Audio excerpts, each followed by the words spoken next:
रामचंद्र भगवान की जय। हे नाथ, शिवजी के धनुष को तोड़ने वाला आपका कोई एक दास ही होगा। क्या आज्ञा है, मुझसे क्यों नहीं कहते? यह सुनकर क्रोधी मुनि रिसाकर बोले, सेवक वह है जो सेवा का काम करे, शत्रु का काम करके तो लड़ाई ही करनी चाहिए। हे राम, सुनो, जिसने शिवजी के धनुष को तोड़ा है वह सहस्र भाव के समान मेरा शत्रु है। वह इस समाज को छोड़कर अलग हो जाए, नहीं तो सभी राजा मारे जाएंगे। मुनि के वचन सुनकर लक्ष्मण जी मुस्कुराए और परशुराम जी का अपमान करते हुए बोले, हे गोसाई, लड़कपन में हमने बहुत सी धनुहियाँ तोड़ डाली, किंतु आपने ऐसा क्रोध कभी नहीं किया। इसी धनुष पर इतनी ममता किस कारण से है? यह सुनकर भृगु वंश की ध्वजा स्वरूप परशुराम जी कुपित होकर कहने लगे, अरे राजपुत्र, काल के वश होने से तुझे बोलने में कुछ भी होश नहीं है। सारे संसार में विख्यात है शिव जी का यह धनुष क्या धनु ही के समान है? लक्ष्मण जी ने हंसकर कहा, हे देव सुनिए, हमारे जान में तो सभी धनुष एक से ही हैं। पुराने धनुष के तोड़ने में क्या हानि लाभ? श्री रामचंद्र जी ने तो इसे नवीन के धोखे से देखा था, फिर यह तो छूते ही टूट गया। इसमें रघुनाथ जी का भी कोई दोष नहीं है। मुनि, आप बिना ही कारण किस लिए क्रोध करते हैं?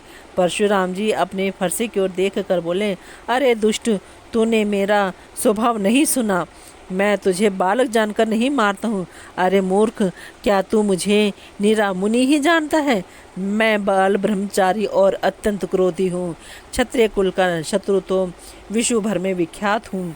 अपनी भुजाओं के बल से मैंने पृथ्वी को राजाओं से रहित कर दिया और बहुत बार उसे ब्राह्मणों को दे डाला। हे राजकुमार, सहस्र बाहु की भुजाओं को काटने वाले मेरे इस फरसे को देख। अरे राजा के बालक, तू अपने माता पिता को सोच के वश ना कर। मेरा फरसा बड़ा भयानक है। यह गर्भों के बच्चों का भी नाश करने वाला है। लक्ष्मण जी हंसकर कोमल वाणी से बोले, अहो मुनीश्वर तो अपने को बड़ा भारी योद्धा समझते हैं। बार बार मुझे कुल्हाड़ी दिखाते हैं, फूंक से पहाड़ उड़ाना चाहते हैं। यहाँ कोई कुम्हड़े की बतिया छोटा कच्चा फल नहीं है जो तर्जनी सबसे आगे की उंगली को देखते ही मर जाती हैं। कुठार और धनुष बाण देखकर ही मैंने कुछ अभिमान सहित कहा था। भृगुवंशी समझकर और यज्ञोपवीत देखकर तो जो कुछ आप कहते हैं उसे मैं क्रोध को रोक कर सह लेता हूँ। देवता, ब्राह्मण, भगवान के भक्त और गौ, इन पर हमारे कुल में वीरता नहीं दिखाई जाती, क्योंकि इन्हें मारने से पाप लगता है और इनसे हार जाने पर अपकीर्ति होती है। इसलिए आप मारें तो भी आपके पैर ही पड़ना चाहिए। आपका एक एक वचन ही करोड़ों वज्रों के समान है। धनुष बाण और कुठार तो आप व्यर्थ ही धारण करते हैं। इन्हें धनुष बाण और कुठार को देखकर मैंने कुछ अनुचित कहा हो तो उसे हे धीर महामुनि क्षमा कीजिए। यह सुनकर भृगुवंश मणि परशुराम जी क्रोध के साथ गंभीर वाणी बोले, हे विश्वामित्र, सुनो, यह बालक बड़ा कुबुद्धि और कुटिल है। काल के वश होकर यह अपने कुल का घातक बन रहा है। यह सूर्यवंश रूपी पूर्ण चंद्रमा का कलंक है। यह बिल्कुल उद्दंड, मूर्ख और निडर है। अभी क्षण भर में यह काल का ग्रास हो जाएगा। मैं पुकार कर कह देता हूँ, मुझे फिर दोष मत देना। यदि तुम इसे बचाना चाहते हो तो हमारा प्रताप, बल और क्रोध बतलाकर इसे मना कर दो। लक्ष्मण जी ने कहा, हे मुनि, आपका सुयश आपके रहते दूसरा कौन वर्णन कर सकता है? आपने अपने ही मुँह से अपनी करनी अनेकों बार बहुत प्रकार से वर्णन की है। इतने पर भी संतोष ना हुआ हो तो फिर कुछ कह डालिए। क्रोध रोककर असह्य दुख मत सहिए। आप वीरता का व्रत धारण करने वाले, धैर्यवान और क्षोभ रहित हैं। गाली देते शोभा नहीं पाते। शूरवीर तो युद्ध में करनी शूरवीरता का कार्य करते हैं, कहकर अपने को नहीं जनाते। शत्रु को युद्ध में उपस्थित पाकर कायर ही अपने प्रताप की डींग मारा करते हैं। आप तो मानो काल को हाँक कर हाँक लगाकर बार बार उसे मेरे लिए बुलाते हैं। लक्ष्मण जी के कठोर वचन सुनते ही परशुराम जी ने अपने भयानक फरसे को सुधार कर हाथ में ले लिया और बोले, अब लोग मुझे दोष ना दें। यह कड़वा बोलने वाला बालक मारे जाने के ही योग्य है। इसे बालक देखकर मैंने बहुत बचाया, पर अब यह सचमुच मरने को ही आ गया है। विश्वामित्र जी ने कहा, अपराध क्षमा कीजिए। बालकों के दोष और गुण को साधु लोग नहीं गिनते। परशुराम जी बोले, तीखी धार का कुठार, मैं दया रहित और क्रोधी, और यह गुरुद्रोही और अपराधी मेरे सामने उत्तर दे रहा है। इतने पर भी मैं इसे बिना मारे छोड़ रहा हूँ। सो हे विश्वामित्र, केवल तुम्हारे शील प्रेम से, नहीं तो इसे इस कठोर कुठार से काट कर थोड़े ही परिश्रम से गुरु के से उऋण हो जाता। विश्वामित्र जी ने हृदय में हंसकर कहा, मुनि को हरा ही हरा सूझ रहा है, अर्थात सर्वत्र विजयी होने के कारण ये श्री राम लक्ष्मण को भी साधन क्षत्रिय ही समझ रहे हैं। किंतु यह लोहमयी केवल फौलाद की बनी हुई खांड खांड खड्ग है, ऊख की रस की खांड नहीं है जो मुंह में ही लेते ही गल जाए। खेद है, मुनि अब भी बेसमझ बने हुए हैं, इनके प्रभाव को नहीं समझ रहे हैं। लक्ष्मण जी ने कहा, हे मुनि, आपके शील को कौन नहीं जानता, वह संसार भर में प्रसिद्ध है। आप माता पिता से तो अच्छी तरह उऋण हो ही गए, अब गुरु का ऋण रहा। जिसका जी में बड़ा सोच लगा है, वह मानो हमारे ही मत्थे कढ़ा था। बहुत दिन बीत गए, इसे ब्याज भी बहुत बढ़ गया होगा।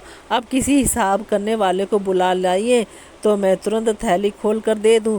लक्ष्मण जी के कड़वे वचन सुनकर परशुराम जी ने कुठार संभाला। सारी सभा हाय हाय करके पुकार उठी। लक्ष्मण जी ने कहा, हे भृगुश्रेष्ठ, आप मुझे फरसा दिखा रहे, पर हे राजाओं के शत्रु, मैं ब्राह्मण समझकर बचा रहा हूँ, तरह दे रहा हूँ। आपको भी कभी रणधीर बलवान वीर नहीं मिले। हे ब्राह्मण देवता, आप घर ही में बड़े हैं, यह सुनकर अनुचित है कहकर सब लोग पुकार उठे। तब श्री रघुनाथ जी ने इशारे से लक्ष्मण जी को रोक दिया। लक्ष्मण जी के उत्तर से जो आहुति के समान थे, परशुराम जी के क्रोध रूपी अग्नि को बढ़ते देखकर रघुकुल के सूर्य श्री रामचंद्र जी जल के समान शांत करने वाले वचन बोले, हे नाथ, बालक पर कृपा कीजिए, इसे सीधे और दुधमुहे बच्चे पर क्रोध न कीजिए। यदि यह प्रभु का आपका कुछ भी प्रभाव जानता तो क्या यह बेसमझ आपकी बराबरी करता? बालक यदि कुछ चपलता भी करते हैं तो गुरु, पिता और माता मन में आनंद से भर जाते हैं। अतः इसे छोटा बच्चा और सेवक जानकर कृपा कीजिए। आप तो समदर्शी, सुशील, धीर और ज्ञानी मुनि हैं। श्री रामचंद्र जी के वचन सुनकर वे कुछ ठंडे पड़े। इतने में लक्ष्मण जी कुछ कहकर फिर मुस्कुरा दिए। उनको हंसते देखकर परशुराम जी के नख से शिखा तक सारे शरीर में क्रोध छा गया। उन्होंने कहा, हे राम, तेरा बड़ा भाई बड़ा पापी है। यह शरीर से गोरा पर हृदय का बड़ा काला है। यह विषमुख है, दुधमुहा नहीं, स्वभाव से ही टेढ़ा है। तेरा अनुसरण नहीं करता, तेरे जैसा शीलवान नहीं है। ये नीच मुझे काल के समान नहीं देखता। लक्ष्मण जी ने हंसकर कहा, हे मुनि सुनिए, क्रोध पाप का मूल है, जिसके वश में होकर मनुष्य अनुचित कर्म कर बैठते हैं और विश्व भर के प्रतिकूल चलते हैं। हे मुनिराज, मैं आपका दास हूँ, आप क्रोध त्याग कर दया कीजिए। टूटा हुआ धनुष क्रोध करने से जुड़ नहीं जाएगा। खड़े खड़े पैर दुखने लगे होंगे, बैठ जाइए। यदि धनुष अत्यंत ही प्रिय हो तो कोई उपाय किया जाए और किसी बड़े गुणी कारीगर को बुलाकर जुड़वा दिया जाए। लक्ष्मण जी के बोल से जनक जी डर जाते हैं और कहते हैं, बस चुप रहिए, अनुचित बोलना अच्छा नहीं है। जनकपुर के स्त्री पुरुष थर थर काँप रहे हैं और मन ही मन कह रहे हैं कि छोटा कुमार बड़ा ही खोटा है। लक्ष्मण जी की निर्भय वाणी सुन सुनकर परशुराम जी का शरीर क्रोध से जला जा रहा है और उनके बल की हानि हो रही है, उनका बल घट रहा है। तब श्री रामचंद्र जी पर एहसान जान ना कर परशुराम जी बोले, तेरा छोटा भाई समझकर मैं इसे बचा रहा हूँ। यह मन का मैला और शरीर का कैसा सुंदर है, जैसे विष के रस से भरा हुआ सोने का घड़ा। यह सुनकर लक्ष्मण जी फिर हंसे। तब श्री रामचंद्र जी ने तिरछी नज़र से उनकी ओर देखा, जिससे लक्ष्मण जी सकुचाकर विपरीत बोलना छोड़कर गुरुजी के पास चले गए। श्री रामचंद्र जी दोनों हाथ जोड़कर अत्यंत विनय के साथ कोमल और शीतल वाणी बोले, हे नाथ सुनिए, आप तो स्वभाव से ही सुजान हैं। आप बालक के वचन पर कान न कीजिए, उसे सुना अनसुना कर दीजिए। बड़े और बालक का एक स्वभाव है, संत जन इन्हें कभी दोष नहीं लगाते। फिर उसने लक्ष्मण ने तो कुछ काम भी नहीं बिगाड़ा है। हे नाथ, आपका अपराधी तो मैं हूँ, अतः हे स्वामी, कृपा क्रोध वध और बंधन जो कुछ करना है दास की तरह अर्थात दास समझकर मुझ पर कीजिए, जिस प्रकार से शीघ्र आपका क्रोध दूर हो। हे मुनिराज, बताइए मैं वही उपाय करूं। मुनि ने कहा, हे राम, क्रोध कैसे जाए? अब भी तेरा छोटा भाई टेढ़ा ही ताक रहा है। इसकी गर्दन पर मैंने कुठार ना चलाया तो क्रोध करके किया ही क्या? मेरे जिस कुठार की घोर करनी सुनकर राजाओं की स्त्रियों के गर्भ गिर पड़ते हैं, उसी फरसे के रहते मैं इस शत्रु राजपुत्र को जीवित देख रहा हूँ। हाथ चलता नहीं, क्रोध से छाती जली जाती है। हाय, राजाओं का घातक यह कुठार भी कुंठित हो गया, विधाता विपरीत हो गया, इससे मेरा स्वभाव बदल गया। नहीं तो भला मेरे हृदय में किसी समय भी कृपा कैसी? आज दया मुझे यह दुसह दुख सहा रही है। यह सुनकर लक्ष्मण जी ने मुस्कुराकर सिर नवाया और कहा, आपकी कृपा रूपी वाणी भी आपकी मूर्ति के अनुकूल ही है। वचन बोलते हैं मानो फूल झड़ रहे हैं। हे मुनि, यदि कृपा करने से आपका शरीर जला जाता है तो क्रोध होने पर तो शरीर की रक्षा विधाता ही करेंगे। परशुराम जी ने कहा, हे जनक, देख यह मूर्ख बालक हट करके यमपुरी में घर करना चाहता है। इसको शीघ्र ही आंखों की ओट क्यों नहीं करते? यह राजपुत्र देखने में छोटा है पर है बड़ा खोटा। लक्ष्मण जी ने हंसकर मन ही मन कहा, आंख मूंद लेने पर कहीं कोई नहीं है। तब परशुराम जी हृदय में अत्यंत क्रोध भरकर श्री राम जी से बोले, अरे शठ, तू शिव जी का धनुष तोड़कर उल्टा हमी को ज्ञान सिखाता है। तेरा यह भाई तेरी ही सम्मति से कटु वचन बोलता है और तू छल से हाथ जोड़कर विनय करता है। या तो युद्ध में मेरा संतोष कर, नहीं तो राम कहलाना छोड़ दे। अरे शिवद्रोही, छल त्याग कर मुझसे युद्ध कर, नहीं तो भाई सहित तुझे मार डालूंगा। इस प्रकार परशुराम जी कुठार उठाए बक रहे हैं और श्री रामचंद्र जी सिर झुकाए मन ही मन मुस्कुरा रहे हैं। श्री रामचंद्र जी ने मन ही मन कहा, गुनाह दोष तो लक्ष्मण का और क्रोध मुझ पर करते हैं। कहीं कहीं सीधेपन में भी बड़ा दोष होता है। टेढ़ा जानकर सब लोग किसी की भी वंदना करते हैं। टेढ़े चंद्रमा को राहु भी नहीं ग्रसता। श्री रामचंद्र जी ने प्रकट कहा, हे मुनीश्वर, क्रोध छोड़िए। आपके हाथ में कुठार है और मेरा यह सिर आगे है। जिस प्रकार आपका क्रोध जाए, हे स्वामी, वही कीजिए। मुझे अपना अनुचर जानिए। स्वामी और सेवक में युद्ध कैसा? हे ब्राह्मण श्रेष्ठ, क्रोध का त्याग कीजिए। आपका वीरों का सब वेश देखकर ही बालक ने कुछ कह डाला था। वास्तव में उसका भी कोई दोष नहीं है। आपको कुठार, बाण और धनुष धारण किए देखकर और वीर समझकर बालकों को क्रोध आ गया।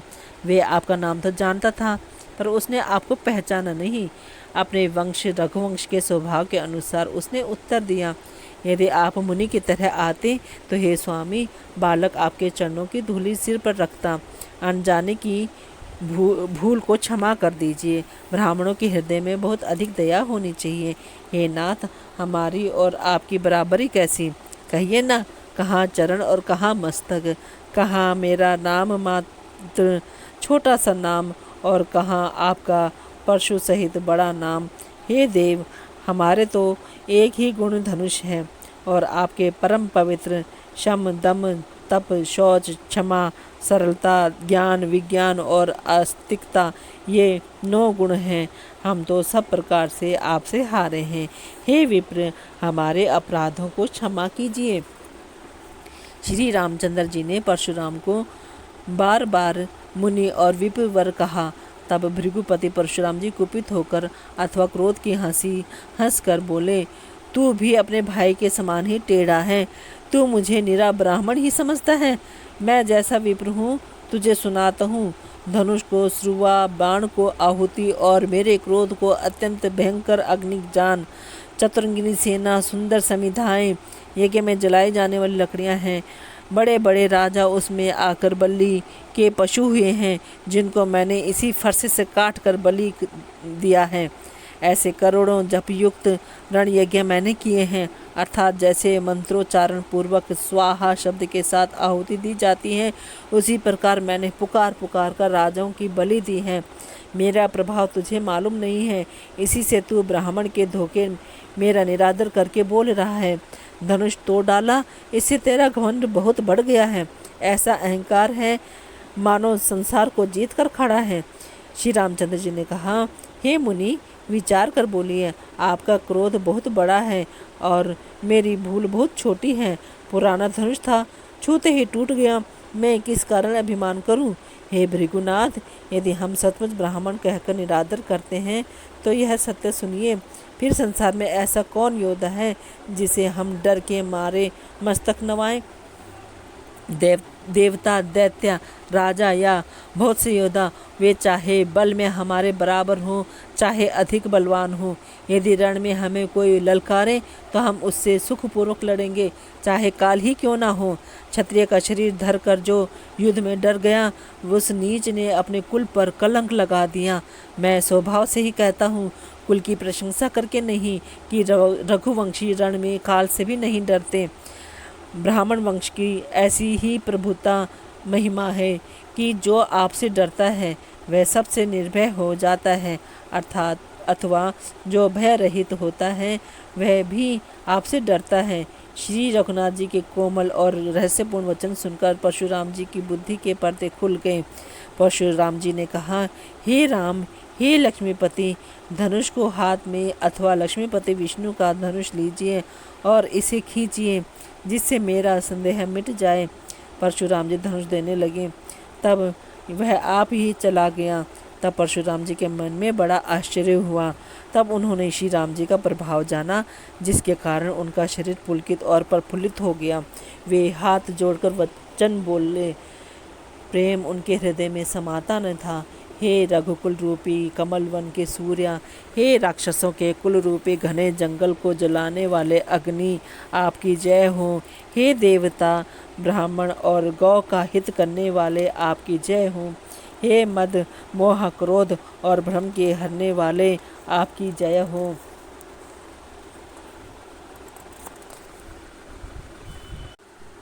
हे विनय, शील, कृपा आदि गुणों के समुद्र और वचनों की रचना में अत्यंत चतुर, आपकी जय हो।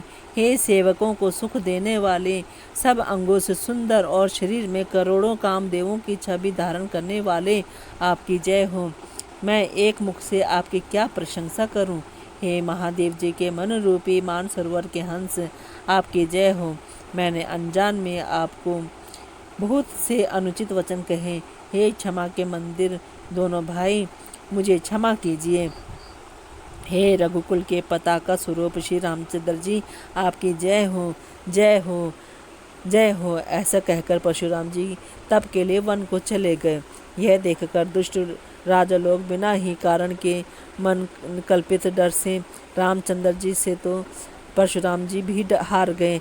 हमने इनका अपमान किया था, अब कहीं ये उसका बदला ना ले, इस व्यर्थ के डर से डर गए। वे कायर चुपके से जहाँ तहाँ भाग गए। देवताओं ने नगाड़े बजाए, वे प्रभु के ऊपर फूल बरसाने लगे।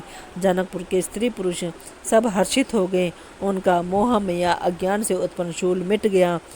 खूब जोर से बाजे बजने लगे। सभी ने मनोहर मंगल साज सजे सुंदर मुख और सुंदर नेत्रों वाली तथा कोयल के समान मधुर बोलने वाली स्त्रियां झुंड के झुंड मिलकर सुंदर गान करने लगी।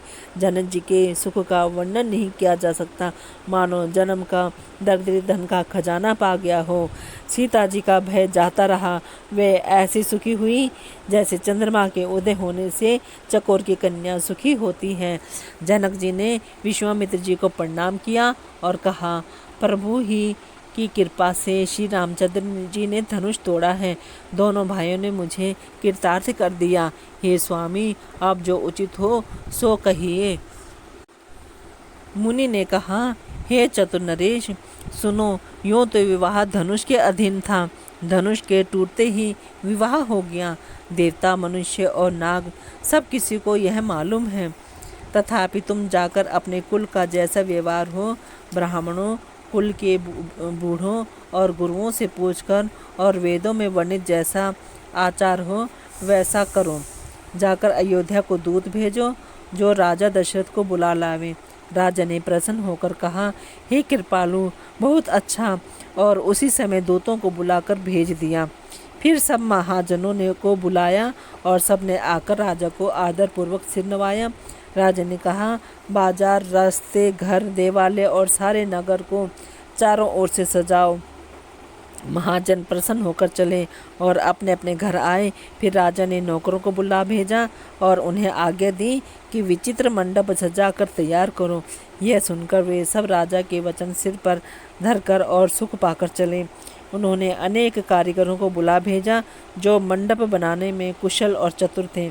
उन्होंने ब्रह्मा की वंदना करके कार्य आरंभ किया और पहले सोने के केले के खंभे बनाए, हरी हरी मणियों, पन्ने के पत्ते और फल बनाए तथा पद्मराग मणियों के फूल बनाए। मंडप के अत्यंत विचित्र रचना देखकर ब्रह्मा का मन भी भूल गया।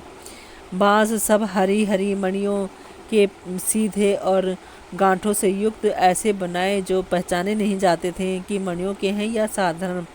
सोने की सुंदर नाग बेली, पान की लता बनाई जो पत्तों सहित ऐसी भली मालूम होती थी कि पहचानी नहीं जाती थी। उसी नाग बेली के रचकर और पच्चीकारी करके बांधने की रस्सी बनाए। बीच बीच में मोतियों की सुंदर झालरें हैं। माणिक, पन्ने, हीरे और फिरोजे इन रत्नों को चीर कर, कोर कर और पच्चीकारी करके इनके लाल, हरे, सफ़ेद और फिरोजी रंग के कमल बनाए। भंवरे और बहुत रंगों के पक्षी बनाए जो हवा के सहारे गूंजते और कूजते थे। खंभों पर देवताओं की मूर्तियां गढ़कर निकाली जो सब मंगल द्रव्य लिए खड़ी थीं। गज मुक्ताओं के सहज ही सुहावने अनेकों तरह के चौक पुराए। नीलमणि को कोर कर अत्यंत सुंदर आम के पत्ते बनाए। सोने के बोर, आम के फूल और रेशम की डोरी से बंधे हुए पन्ने के बने फलों के सुगंधित गुच्छे सुशोभित हैं। ऐसे सुंदर और उत्तम बंधन द्वार बनाए मानो कामदेव ने फंदे सजाए हों। अनेकों मंगल कलश और सुंदर ध्वजा, पताका, पर्दे और चंवर बनाए जिसमें मणियों के अनेकों सुंदर दीपक हैं। उस विचित्र मंडप का तो वर्णन ही नहीं किया जा सकता जिस मंडप में श्री जानकी जी दुल्हन होंगी। किस कवि की ऐसी बुद्धि है जो उसका वर्णन कर सके। जिस मंडप में रूप और गुणों के समुद्र श्री रामचंद्र जी दूल्हे होंगे वह मंडप तीनों लोकों में प्रसिद्ध होना ही चाहिए। जनक जी के महल की जैसी शोभा है वैसी ही शोभा नगर के प्रत्येक घर की दिखाई देती है। उस समय जिसने तिरहुत को देखा उसे 14 भुवन तुच्छ जान पड़े। जनकपुर में नीच के घर भी उस समय जो संपदा सुशोभित थी उसे देखकर इंद्र भी मोहित हो जाता था। जिस नगर में साक्षात लक्ष्मी जी कपट से स्त्री का सुंदर वेश बनाकर बसती हैं उस पुर की शोभा का वर्णन करने में सरस्वती और शेष भी सकुचाते हैं। जनक जी के दूत श्री रामचंद्र जी की पवित्र पुरी अयोध्या पहुँचे। सुंदर नगर देखकर वे हर्षित हुए। राजद्वार पर जाकर उन्होंने खबर भेजी। राजा दशरथ जी ने सुनकर उन्हें बुला लिया। दूतों ने प्रणाम करके चिट्ठी दी। प्रसन्न होकर राजा ने स्वयं उठकर उसे लिया। चिट्ठी बाँचते समय उनके नेत्रों में जल, प्रेम और आनंद के आंसू छा गए। शरीर पुलकित हो गया और छाती भर आई। हृदय में राम और लक्ष्मण हैं, हाथ में सुंदर चिट्ठी है। राजा उसे हाथ में लिए ही रह गए, खट्टे मीठी कुछ भी कह ना सके। फिर धीरज धरकर उन्होंने पत्रिका पढ़ी। सारी सभा सच्ची बात सुनकर हर्षित हो गई। भरत जी अपने मित्रों और भाई शत्रुघ्न के साथ वहाँ जहाँ खेलते थे वहीं समाचार पाकर वे आ गए। बहुत प्रेम से सकुचाते हुए पूछते हैं, पिताजी चिट्ठी कहाँ से आई है? हमारे प्राणों से प्यारे दोनों भाई कहीं सकुशल तो हैं, और वे किस देश में हैं? स्नेह से सने ये वचन सुनकर राजा ने फिर से चिट्ठी पढ़ी। चिट्ठी सुनकर दोनों भाई पुलकित हो गए। स्नेह इतना अधिक हो गया कि वह शरीर में समाता नहीं। भरत जी का पवित्र प्रेम देखकर सारी सभा ने विशेष सुख पाया। तब राजा दूतों को पास बैठाकर मन को हरने वाले मीठे वचन बोले, भैया कहो दोनों बच्चे कुशल से तो हैं? तुमने अपनी आंखों से उन्हें अच्छी तरह देखा है ना? सांवले और गोरे शरीर वाले वे धनुष और तरकस धारण किए रहते हैं। किशोर अवस्था है, विश्वामित्र मुनि के साथ हैं। तुम उनको पहचानते हो तो उनका स्वभाव बताओ। राजा प्रेम के विशेष वश होने से बार बार इस प्रकार कह रहे हैं, भैया जिस दिन से मुनि उन्हें ले गए तब से आज ही हमने सच्ची खबर पाई है। कहो तो महाराज जनक ने उन्हें कैसे पहचाना? हे प्रिया, प्रेम भरे वचन सुनकर दूत मुस्कुराए। दूतों ने कहा, हे राजाओं के मुकुटमणि, सुनिए, आपके समान धन्य और कोई नहीं है, जिनके राम लक्ष्मण जैसे पुत्र हैं, जो दोनों विश्व के विभूषण हैं। आपके पुत्र पूछने योग्य नहीं हैं। वे पुरुष सिंह तीनों लोकों के प्रकाश स्वरूप हैं, जिनके यश के आगे चंद्रमा मलिन और प्रताप के आगे सूर्य शीतल लगता है। हे नाथ, उनके लिए आप कहते हैं कि उन्हें कैसे पहचाना? क्या सूर्य को हाथ में दीपक लेकर देखा जाता है? सीता जी के स्वयंवर में अनेकों राजा और एक से एक बढ़कर योद्धा एकत्र हुए थे, परंतु शिव जी के धनुष को कोई भी नहीं हटा सका। सारे बलवान वीर हार गए। तीनों लोकों में जो वीरता के अभिमानी थे, शिव जी के धनुष ने सबकी शक्ति तोड़ दी। बाणासुर जो सुमेरु को भी उठा सकता था, वह भी हृदय में हार कर परिक्रमा करके चला गया, और जिसने खेल से ही कैलाश को उठा लिया था, वह रावण भी उस सभा में पराजय होकर को प्राप्त हुआ। हे महाराज सुनिए, वहाँ जहाँ ऐसे ऐसे योद्धा हार मान गए, रघुवंश मणि श्री रामचंद्र जी ने बिना ही प्रयास शिव जी के धनुष को वैसे ही तोड़ डाला, जैसे हाथी कमल की डंडी को तोड़ डालता है। धनुष टूटने की बात सुनकर परशुराम जी क्रोध भरे आए और उन्होंने बहुत प्रकार से आंखें दिखलाईं। अंत में उन्होंने श्री रामचंद्र जी का बल देखकर उन्हें अपना धनुष दे दिया और बहुत प्रकार से विनती करके वन को गमन किया। हे राजन, जैसे श्री रामचंद्र जी अतुलनीय बली हैं, वैसे ही तेज निधान फिर लक्ष्मण जी भी हैं, जिनके देखने मात्र से राजा लोग ऐसे कांप उठते थे जैसे हाथी सिंह के बच्चे के ताकने से कांप उठते हैं। हे देव, आपके दोनों बालकों को देखने के बाद अब आंखों के नीचे कोई आता ही नहीं, हमारी दृष्टि पर कोई चढ़ता ही नहीं। प्रेम, प्रताप और वीर रस में पगी हुई दूतों की वचन रचना सबको बहुत प्रिय लगी। सभा सहित राजा प्रेम में मगन हो गए और दूतों को निछावर देने लगे। उन्हें निछावर देते देखकर यह नीति विरुद्ध है ऐसा कहकर दूत अपने हाथों से कान मूंदने लगे। धर्म को विचार कर उनका धर्म युक्त बर्ताव देखकर सभी ने सुख माना। बोले सियावर रामचंद्र भगवान की जय।